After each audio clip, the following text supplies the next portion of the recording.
Hello everyone, आज के lecture में हम डिस्कस करेंगे positive integral powers of a square matrix, है ना।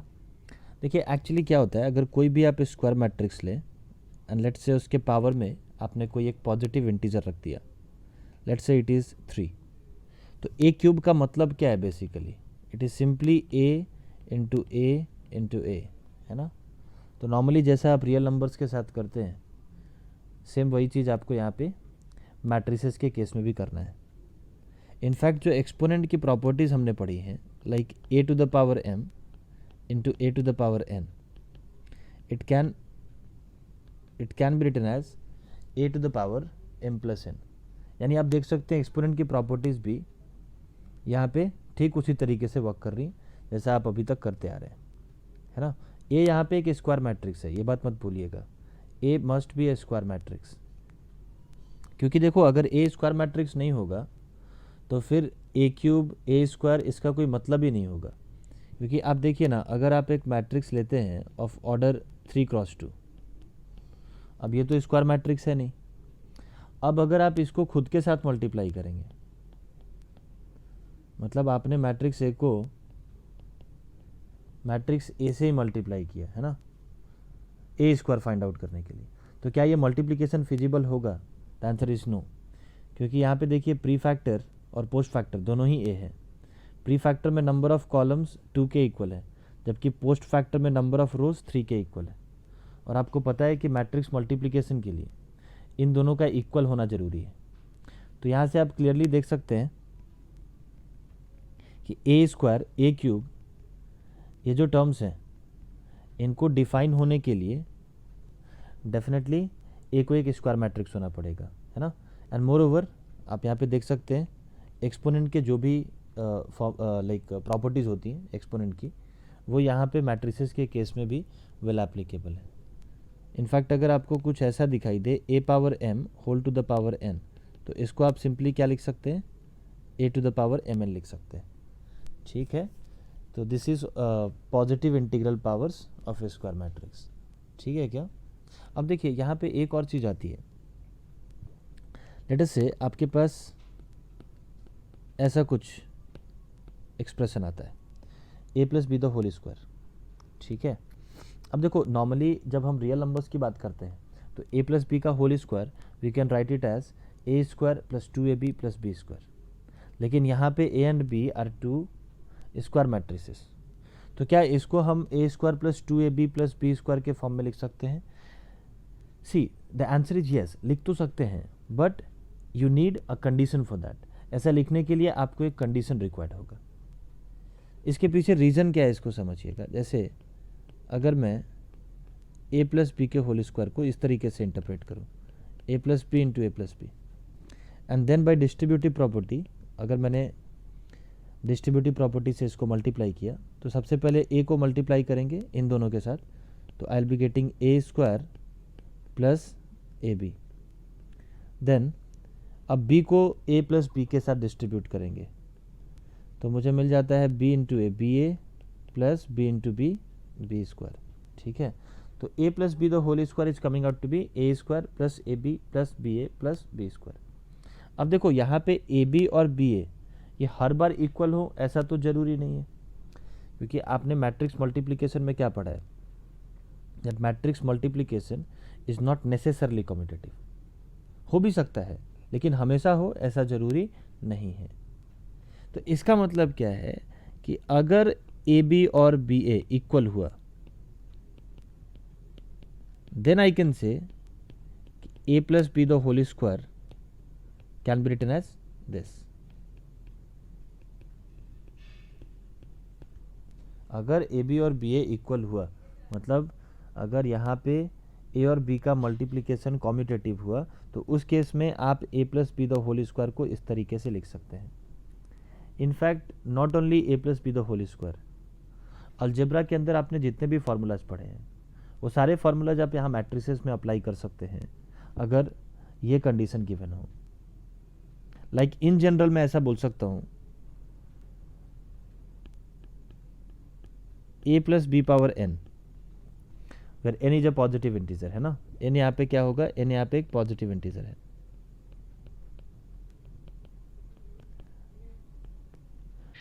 देखिए जैसा आपने बाइनोमियल थ्योरम में x plus Y to the power n का एक्सपेंशन लिखा है, ठीक उसी तरीके से यहाँ पे a plus B to the power n को भी हम लिख सकते हैं as nc0 a to the power n plus nc1 a to the power n minus 1 into B C. इसको आप इस तरीके से देख सकते हो, आपको nc0 से ncn तक जाना है और फर्स्ट वाले एलिमेंट को हम पावर में क्या देंगे, इन दोनों का difference. Like in this case it is n minus 0 यानी n, तो a के पावर में क्या जाएगा, n जाएगा। और b के पावर में हम क्या देते हैं, b के पावर में हम सीधा सीधा ये वाला वैल्यू देते हैं। लाइक b के पावर में इस केस में 0 जाएगा, तो उसको लिखने की ज़रूरत नहीं है। ठीक है, in the next term you can see we have nc1, तो a के पावर में क्या दिखा, n माइनस 1 दिखा, और b के पावर में क्या दिख रहा है, b के पावर में सीधा सीधा 1 दिख रहा है। तो इस तरीके से आप आगे बढ़ सकते हैं। The next term will be nc2 a के पावर में n माइनस 2 इंटू बी का स्क्वायर। इस तरीके से you can write further till ncn। अब a का पावर तो 0 हो जाएगा, तो उसको लिखने की ज़रूरत है नहीं, आप सीधा क्या लिख देंगे, b पावर n। तो आप देख सकते हैं a plus B to the power n, इसका जो एक्सपेंशन है, ध्यान रहे यहाँ पे a and b are square matrices. यहाँ पे जो एक्सपेंशन आपने यूज किया ये बिल्कुल बाइनोमियल एक्सपेंशन की तरह है, ठीक है। बट ये आप तभी अप्लाई कर सकते हैं जब ए बी और बी ए इक्वल हो, अदरवाइज नो, ठीक है। सो एज आई सेड, कोई भी अलजेब्रिक फार्मूला यूज करने से पहले ये कंडीशन आपको वैलिडेट करना होगा, तभी आप उसको मैट्रिसेस में यूज कर सकते हैं।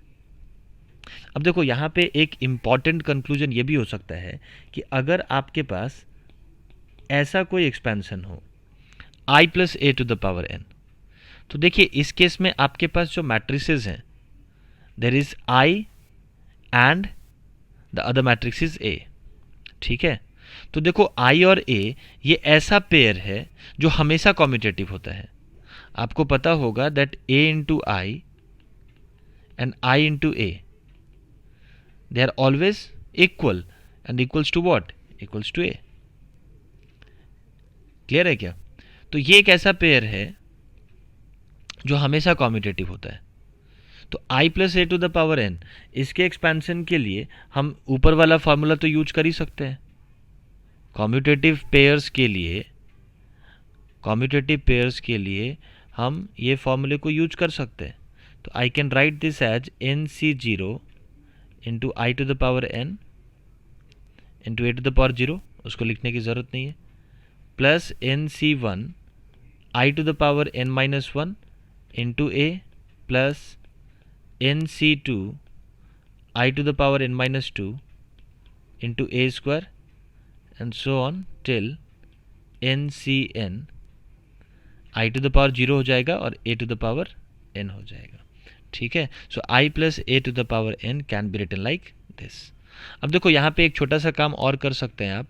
ये जो i के पावर्स आपको दिखाई दे रहे हैं, आपको पता होना चाहिए कि i का कोई भी power i to the power n simply becomes i stands for identity matrix, है ना, मैंने पहले आपको बताया है i stands for identity matrix.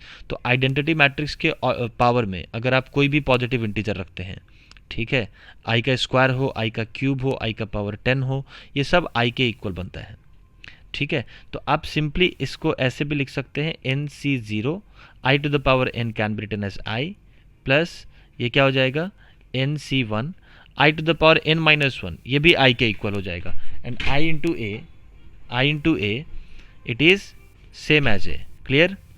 Then nc2 i to the power n minus 2 becomes I again, and I into a square will be a square, and this will go up to ncn a to the power n. So this is the final expansion for I plus a to the power n. Clear है क्या? In fact देखो कोई भी formula, it's not about these 2 or 3 formulas. कोई भी formula अगर आप देखें, like if suppose you have A plus B into A minus B. तो can we write this as A square minus B square? Absolutely yes, when A B and B A are equal. ठीक है, सो ये सारी चीज़ें आप ध्यान में रखें. Now moving on to the next topic. जो नेक्स्ट टॉपिक होगा हमारा, that is matrix polynomial. Matrix polynomial. देखिए मैट्रिक्स पॉलिनोमियल क्या होता है. पॉलिनोमियल के बारे में तो आपको पता ही होगा. Like F of X is A naught X power N plus A one X power N minus one plus A two X to the power N minus two plus dot dot dot up to A N. This is a polynomial expression. Okay. Now we can define, if fx is a polynomial, then we can define a matrix polynomial. A matrix polynomial f of a. मतलब simply आपको क्या करना है, x की जगह पे a replace कर देना है. तो ये क्या बन जाएगा, a naught a to the power n plus A one a to the power n minus one plus A two a to the power n minus two plus dot dot dot. ये आखिरी term जो होगा इसको ध्यान से देखें. आप इसको a n नहीं लिख सकते बिकॉज सी ये सारे मैट्रिसेस हैं और a n एक रियल कांस्टेंट है ना. ए एन एक नंबर है, तो मैट्रिसेस के साथ आप किसी नंबर को ऐड नहीं कर सकते. सो ये जो कांस्टेंट टर्म है इसके साथ हमेशा आपको क्या एसोसिएट करना है, I. So this is a matrix polynomial. मैंने कुछ भी नहीं किया, बस एक्स की जगह पे मैंने मैट्रिक्स ए को रिप्लेस कर दिया. इनफैक्ट देखो, अगर यहाँ पे एक और बात है, अगर एफ ऑफ ए एक नल मैट्रिक्स हो जाए, if f of a is a null matrix, then what can be said? क्या बोल सकते हैं? Then we can say that a is 0 or root of the polynomial fx. ठीक है, जैसा नॉर्मली आप पॉलिनोमियल्स के केस में करते हैं. अगर कोई भी फंक्शन, कोई भी पॉलिनोमियल फंक्शन x के किसी वैल्यू के लिए 0 के इक्वल हो जाए, तो we can say that particular x की वो पर्टिकुलर वैल्यू उस पॉलिनोमियल की रूट कहलाती है. तो उसी तरीके से यहाँ पे अगर f ऑफ a एक नल मैट्रिक्स हो जाए, तो we can say that a is the root or 0 of the polynomial. ठीक है, तो ये सारी चीज़ें हम ध्यान में रखेंगे. अब नेक्स्ट हम बात करेंगे कैरेक्टरिस्टिक इक्वेशन के बारे में. Characteristic equation.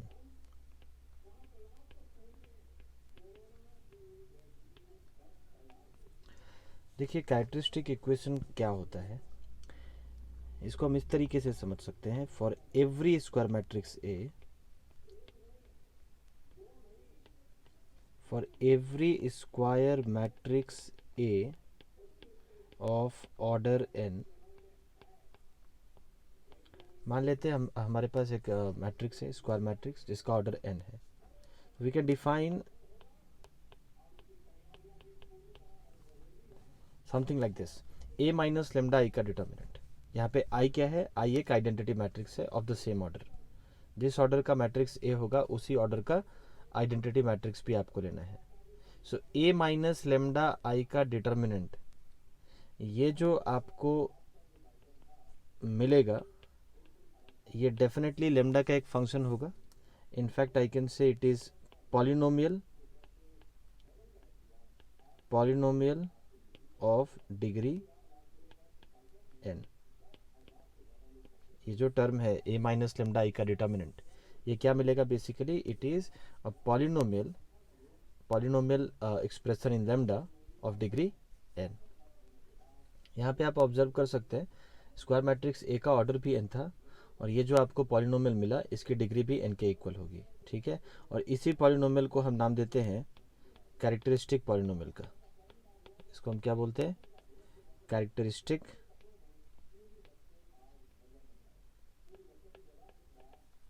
Polynomial.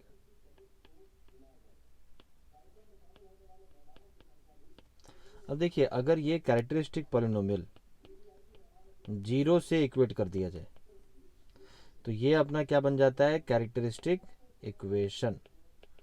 Characteristic equation, ठीक है। देखो, ये तो समझ आ गया कि कैरेक्टरिस्टिक पॉलिनोमियल क्या है और कैरेक्टरिस्टिक इक्वेशन क्या है, ठीक है। a माइनस लेमडा आई का डिटर्मिनेंट ये आपको एक पॉलिनोमियल देगा इन टर्म्स ऑफ लेमडा, है ना, ऑफ डिग्री n, और इस पॉलिनोमियल को अगर आप 0 से इक्वेट कर दे तो you will get characteristic equation. लेकिन यहाँ पे एक सवाल आता है कि आखिर ये कैरेक्टरिस्टिक पॉलिनोमियल या कैरेक्टरिस्टिक इक्वेशन हम क्यों निकाल रहे हैं, है ना, इससे क्या फ़ायदा है? तो सबसे पहले तो आप देखिए, एक एग्जाम्पल की मदद से इसको समझते हैं। If suppose you have a square matrix A, order 2 का मैंने एक मैट्रिक्स ले लिया, ठीक है।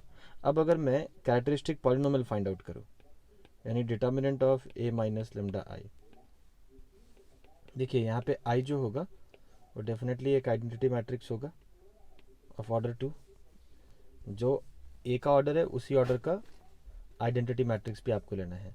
अब इसको लेमडा से मल्टीप्लाई करेंगे तो लेमडा आई की वैल्यू क्या मिल जाएगी आपको? लेमडा 0 0 लेमडा, है ना, मतलब हर एलिमेंट को लेमडा से मल्टीप्लाई कर दिया तो आपको लेमडा आई मिल जाएगा। अब a minus lambda I will be 2 minus lambda 1 minus 0 then here minus 1 and then 3 minus lambda. इसका डिटर्मिनेंट आपको लेना है और इसका डिटर्मिनेंट आप आसानी से निकाल सकते हैं। It is this into this minus this into this, तो ये +1 हो जाएगा। अब अगर आप इसको सिंप्लीफाई करें तो it is coming out to be lambda square minus 5 lambda plus 7। तो ये जो आपको पॉलिनोमियल मिल रहा है ना, this polynomial is called as characteristic polynomial. और आप ये भी देख सकते हैं इस पॉलिनोमियल की जो डिग्री है वो 2 के इक्वल है, क्योंकि मैट्रिक्स ए का ऑर्डर भी 2 के इक्वल था, ठीक है। अब अगर मैं इस पॉलिनोमियल को 0 से इक्वेट कर दूं तो यही अपना क्या हो जाएगा? कैरेक्टरिस्टिक इक्वेशन हो जाएगा, ठीक है। So this is how we can find out characteristic polynomial, और this is how we can form characteristic polynomial और कैरेक्टरिस्टिक इक्वेशन। अब देखिए, इन चीज़ों का सिग्निफिकेंस क्या है? कुछ पॉइंट्स है जो आप हमेशा ध्यान में रखेंगे। First point, see every square matrix ए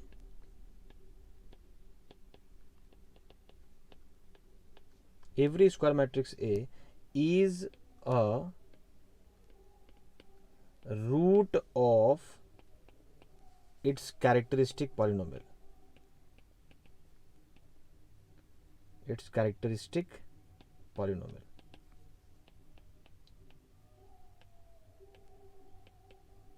मतलब कोई भी स्क्वायर मैट्रिक्स है अपने कैरेक्टरिस्टिक पॉलिनोमियल का एक रूट होगा।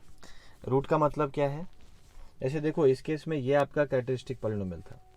अगर आप मैट्रिक्स ए को लेमडा की जगह पे डाल दें, यानी I can say that A square minus 5a plus 7i, ये डेफिनेटली 0 होगा for this square matrix A, है ना। और अगर ये 0 है तो I can say that A is root of this polynomial, ठीक है। ये बात मैंने आपको पहले बता दिया था, ठीक है। So every square matrix A is a root of its characteristic polynomial. कोई सा भी स्क्वायर मैट्रिक्स ले लो किसी भी ऑर्डर का, और उसका जो कैरेक्टरिस्टिक पॉलिनोमियल होगा वो आप a माइनस लेमडा आई के डिटर्मिनेंट से फाइंड आउट कर सकते हैं। उस कैरेक्टरिस्टिक पॉलिनोमियल को मैट्रिक्स ए जरूर सेटिस्फाई करेगा, यानी अगर आप लेमडा की जगह पे ए पुट करेंगे तो आपको रिजल्ट क्या मिलेगा? नल मैट्रिक्स मिलेगा। तो ये पहला इंफॉर्मेशन हो गया। सेकंड क्या है? देखो, ये जो आपका कैरेक्टरिस्टिक इक्वेशन है इसके रूट्स का जो सम होगा, sum of roots, it is equals to trace of A. अब आप सोच रहे होंगे कि ये ट्रेस का मतलब क्या होता है। अभी आगे के लेक्चर्स में हम लोग ट्रेस के बारे में पढ़ने वाले हैं। ट्रेस का मतलब क्या होता है, किसी भी स्क्वायर मैट्रिक्स के लिए trace is simply some of the diagonal elements. जैसे अगर मैं अगेन इस एग्जांपल की बात करूं तो ट्रेस क्या हो जाएगा, sum of diagonal elements which is 5 in this case.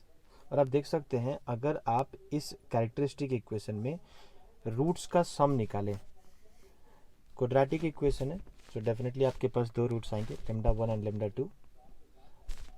अगर इन दोनों रूट्स का सम आप फाइंड आउट करें तो सम ऑफ रूट क्या हो जाता है, -b/a। क्वाड्रेटिक में आपने पढ़ा होगा।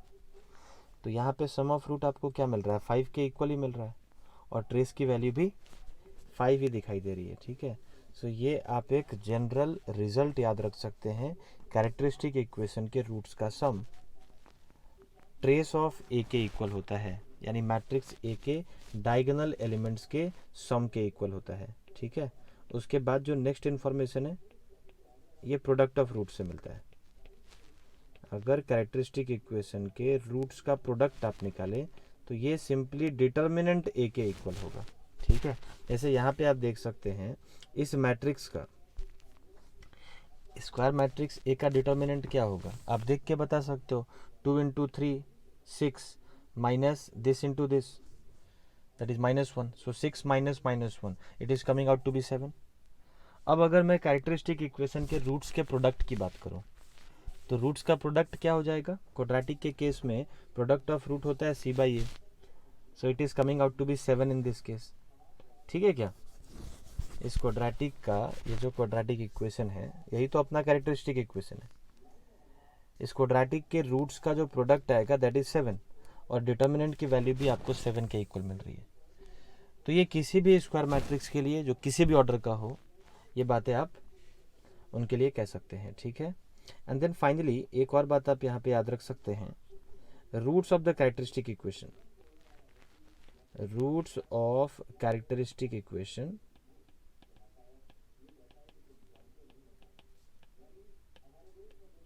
इज, या ऐसा लिख सकते हैं, roots of characteristic equations are called as eigen values. ठीक है, कैरेक्टरिस्टिक इक्वेशन के जो रूट्स होंगे they are called as eigen values. ठीक है, ये बस एक टर्म है, आप याद रखिए। जैसे इसके जो रूट्स होंगे, है ना, you can find out the roots, इसके जो रूट्स होंगे they are the eigen values.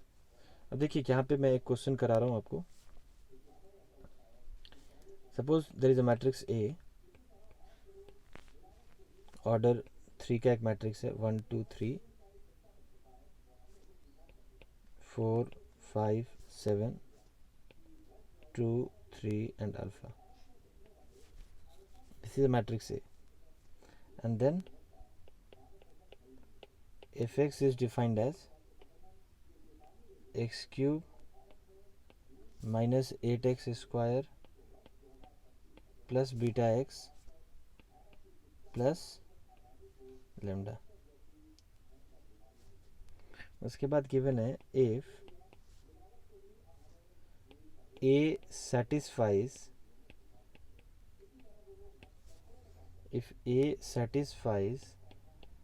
fx equals 0,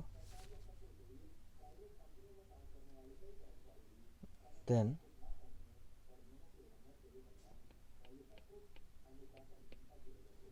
you have to find out